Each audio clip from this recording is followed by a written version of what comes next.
Hello. Today I want to talk to you about the basis for the conflict resolution and the cost of the conflict. As we know that over 50,000 dead in Somalia, conflict related, last decade. Also the economic destruction and social impact. What it is to have a peace? Why do I say that? As we know, everyone needs peace and stability. Why peace is so important to you? Everyone needs to have peace yourself.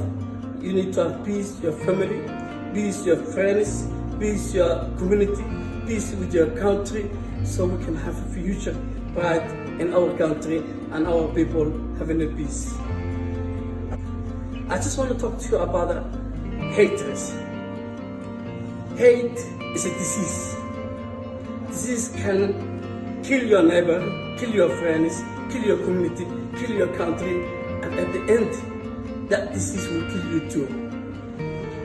Most people now, they're always looking for revenge, but there's no answer.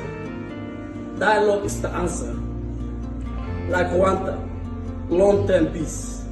That country will remember Rwanda. They've been having a war in a couple of years, but now they have conclusion of becoming very peaceful country, and now they have peace and economical growth. Why war when we can have peace? Why hate when we can love each other? Why division when we can have unity? Dialogue is the best way forward. We can come together as a human being first and find inclusive solution to the challenge we're facing today in Somalia and in the world.